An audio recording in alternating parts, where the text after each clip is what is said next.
Desta vez, vamos explicar a história do arco da batalha decisiva, o clímax da obra. Rudeus salvou a aldeia do Super da epidemia e adicionou Ruigerd ao seu grupo, mas a crise na aldeia do Super ainda não havia passado completamente. No reino de Hyrule, uma força-tarefa estava sendo organizada para exterminar o demônio que vive na floresta sem retorno. Se as coisas continuassem como estavam, em breve uma tropa de extermínio seria enviada.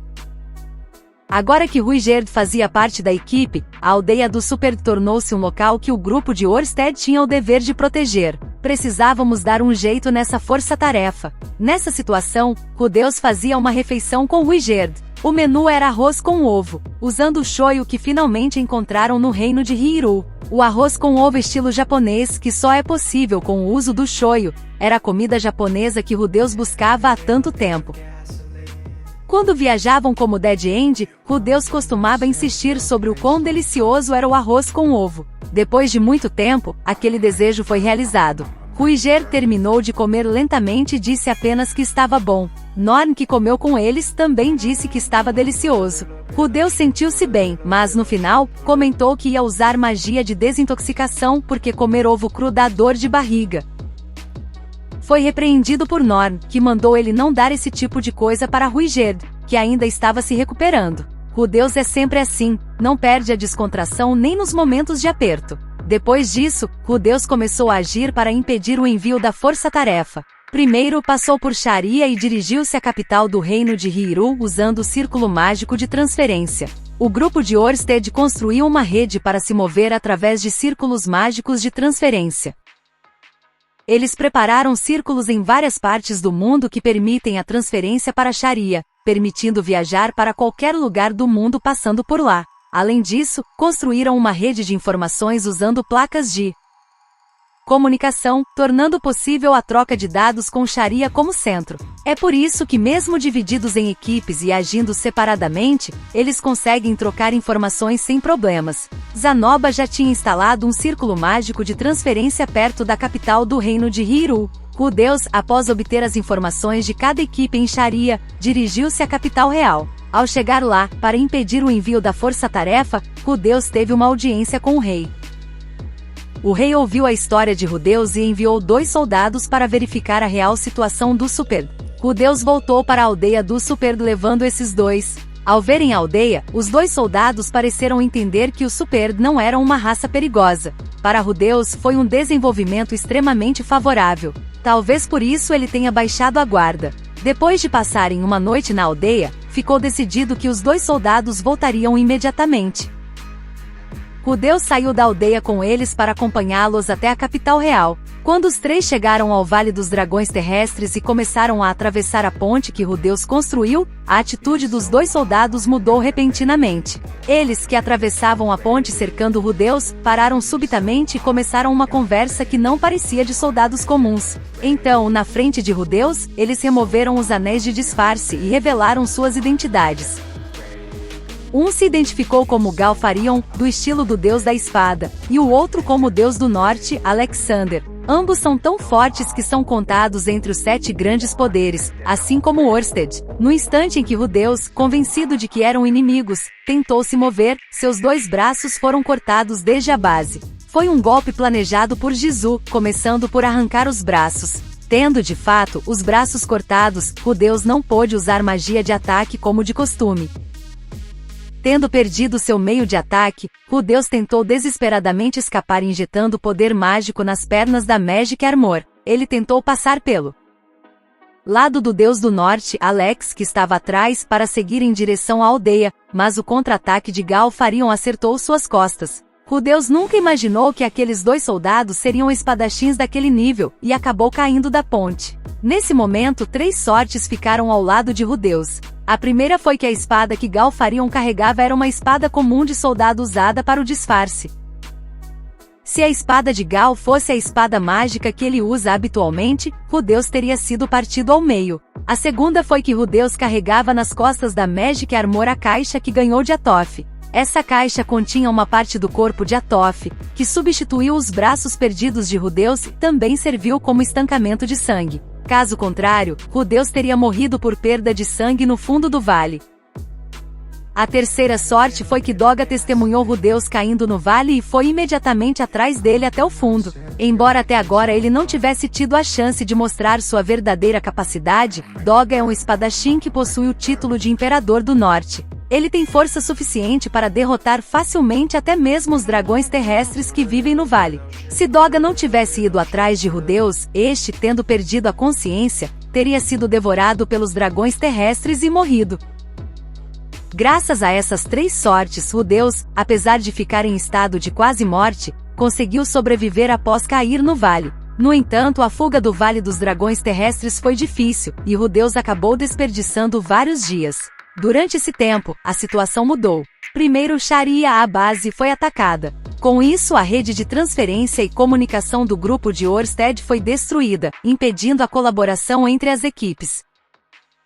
Foi um ataque certeiro, aproveitando que Orsted estava na aldeia do Superd e Sharia estava desprotegida. A única salvação foi que quem atacou Sharia foi o Deus Demônio. Como Deus Demônio não é o tipo de pessoa que toca em alguém que não seja um guerreiro, os filhos de Rudeus ficaram seguros. Como a transferência e a comunicação se tornaram impossíveis, as equipes que estavam dispersas começaram a agir por conta própria. Eris e Roxy descobriram a informação de que o Deus Demônio não estava na Ilha dos Demônios, mas na segunda cidade. No entanto, já era tarde, foi depois que Sharia tinha sido atacada. A informação chegou atrasada.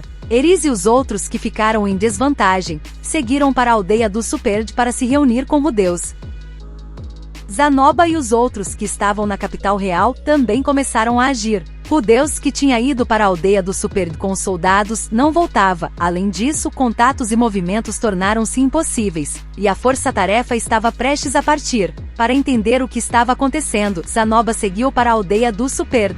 Quando Rudeus conseguiu escapar do Vale dos Dragões Terrestres e retornou à aldeia, Eris e Roxy já tinham se juntado lá.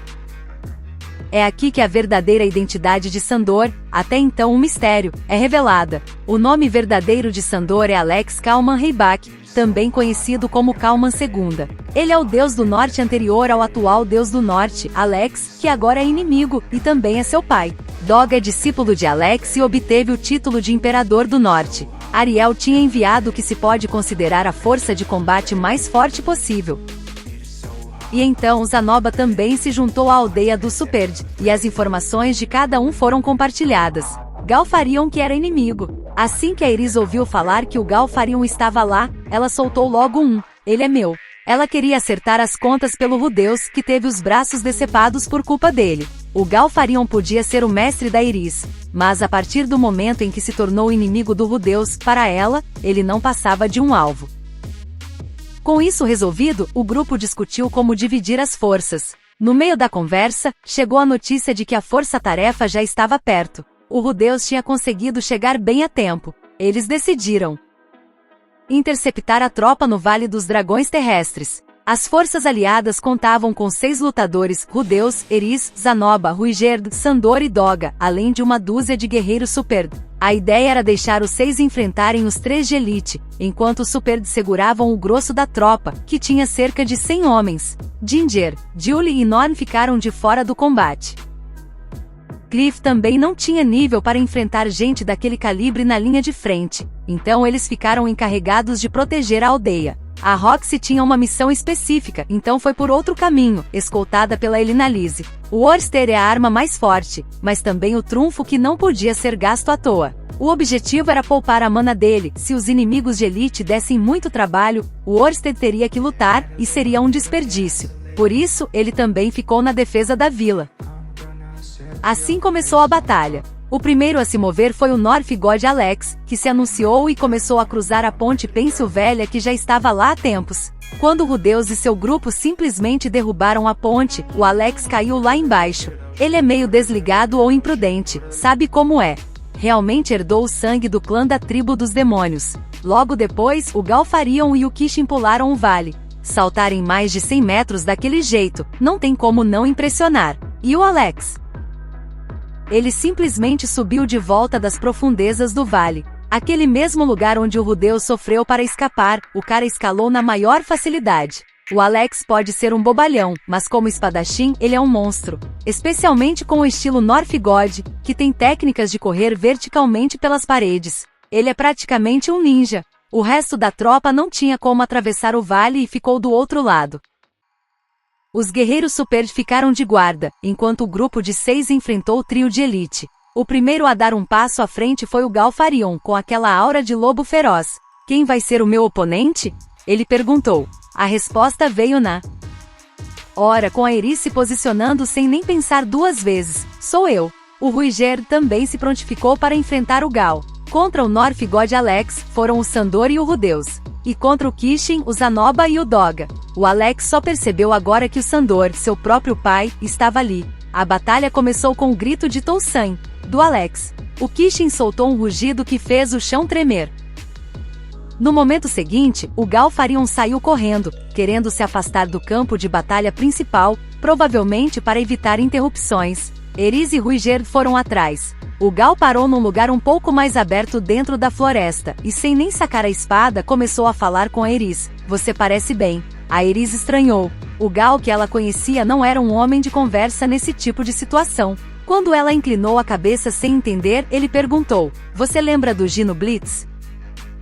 Agora ele é o Sword God. Aquilo não entrou na cabeça da Eris. Para ela, o único Sword God que existia era o Galfarion. Ela mal conseguia imaginar o fato de que ele tinha perdido para o Gino e deixado o posto. O Gal continuou rindo de forma estranha. Aquele desgraçado. O que será que ele tem? Eu disse para ele que se quisesse casar com todo mundo, tinha que ficar mais forte que eu, e o cara realmente ficou. O Gino conseguiu tudo o que queria. A mulher que ele amava e o posto de Sword God.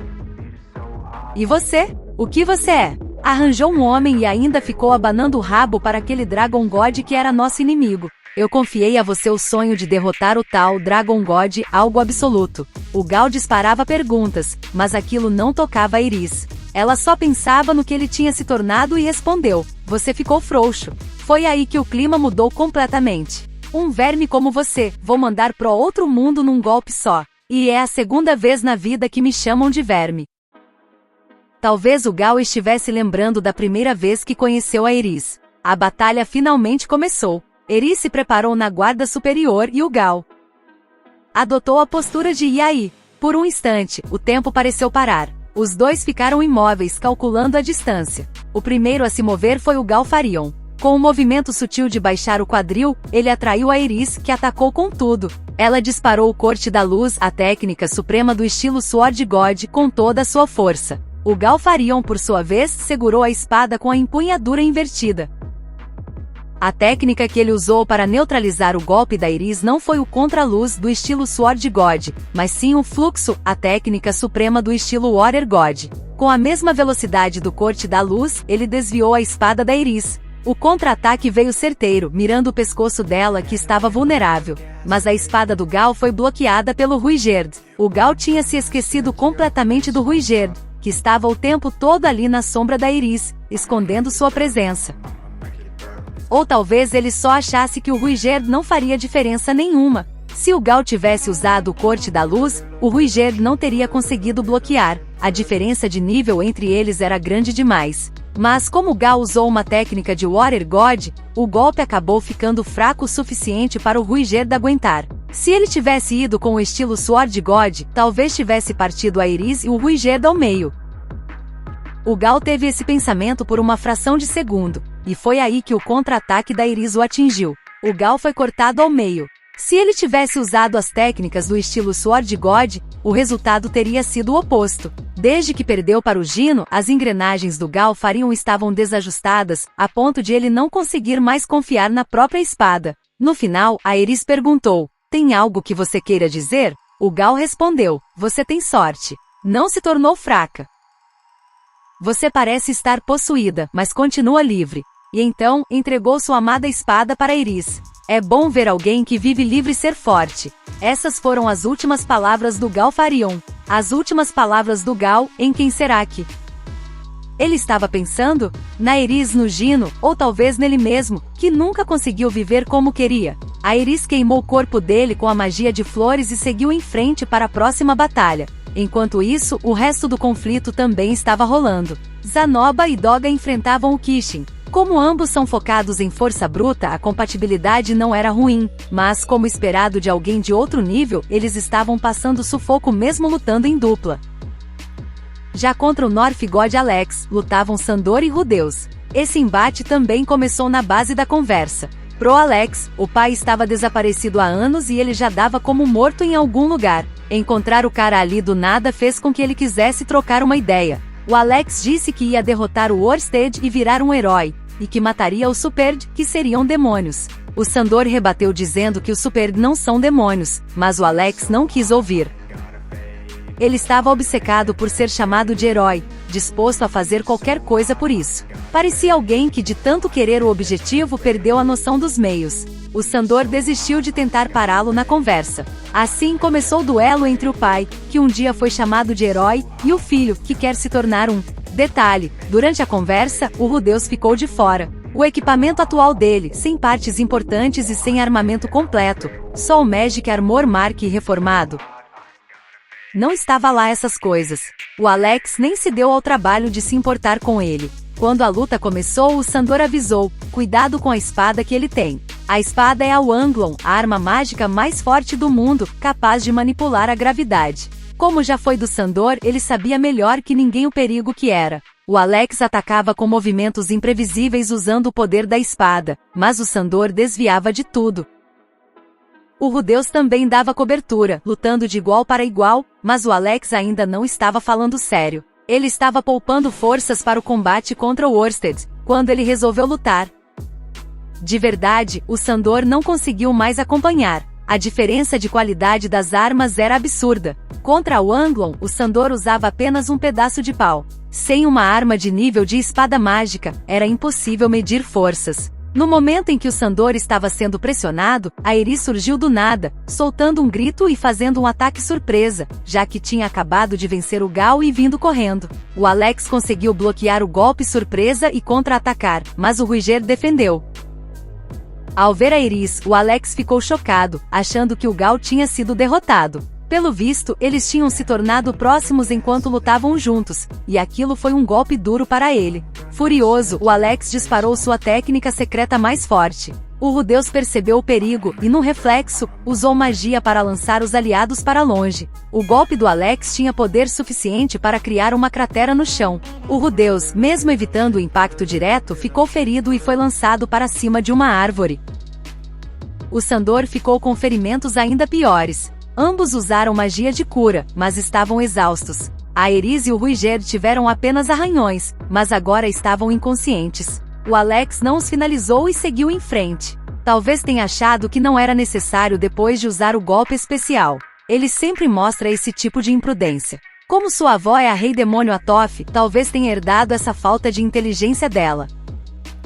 Enquanto o grupo pensava no próximo passo, um guerreiro Superd entregou uma mensagem da Roxy. A convocação tinha sido um sucesso. Com isso, o Sandor foi sozinho segurar o Alex, enquanto o Rudeus foi ao encontro da Roxy. Ela não participou da batalha, ficando responsável pela preparação do círculo de invocação. O que foi invocado foi o Magic Armor Mark I. A maior parte dos equipamentos do Rudeus tinha ficado soterrada nos escombros após o ataque ao escritório em Sharia. Esse Mark I era uma cópia daquela que foi destruída na batalha contra o Orsted. Foi feita, mas como? Ocupava muito espaço, ficava guardada em outro lugar. Depois da invocação bem-sucedida, a Roxy começou a preparar novos equipamentos. O Rudeus vestiu um Mark e voltou ao campo de batalha. Ao chegar onde o Alex estava, o Sandor estava caído. Com a chegada do Rudeus, o Sandor se levantou, e a Eris e o Ruiger também voltaram à ativa. Assim começou o segundo round contra o Alex. A formação era a Eris no centro, gerenciada pelo Ruiger, com o Rudeus dando suporte. Era o estilo de luta do Dead End de antigamente lá do continente demoníaco. Só que com o Sandor no meio, mas ele também pegou uma espada emprestada com a Eris e entrou no modo sério. A combinação do Dead End com o Sandor encurralou o Alex. Porém, o grupo estava exausto de tanto lutar. O caso mais crítico era o do Sandor, cujos movimentos estavam visivelmente lentos. Sem um golpe decisivo, a situação foi de mal a pior. O Zanoba e o Doga voaram do meio da floresta e o Kishin apareceu.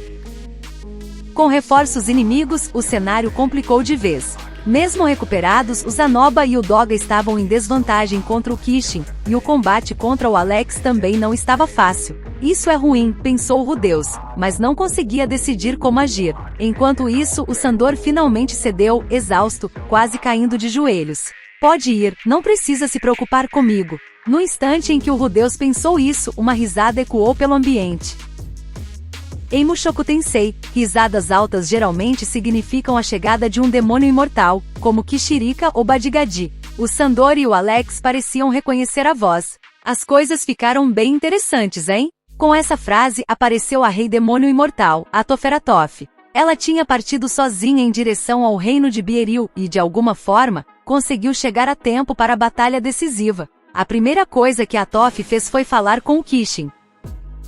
O território dos demônios, a Ilha dos Demônios, está ocupada pelos meus subordinados. Se você resistir, eu mato todo mundo. Com isso, o Kishin abandonou o campo de batalha e foi em direção à ilha. Com o Alex deixado sozinho, o grupo todo foi para cima dele. O Alex, sem saída, começou a fugir. Ele chegou ao Vale dos Dragões Terrestres, mas naquela situação, não tinha como atravessar o vale. O grupo do Rudeus o cercou por todos os lados. Encurralado, o Alex caiu no Vale dos Dragões Terrestres. Mas aquilo não foi um suicídio. O Alex tinha confiança de que sairia ileso da queda. Ele planejava atravessar o vale e fugir. O único do grupo que percebeu isso foi o Rudeus, que se jogou no vale atrás dele sem pensar duas vezes. Durante a queda, o Rudeus se entregou à gravidade e desceu o braço no Alex sem parar. Aqueles golpes causaram danos pesados. E assim, no fundo do Vale dos Dragões Terrestres, Rudeus e Alex ficaram cara a cara. Rudeus, o lamaçal subordinado do Dragon God. Alexander Kalman Reibach, o North God. Depois de trocarem os nomes, o duelo 1 contra 1 começou.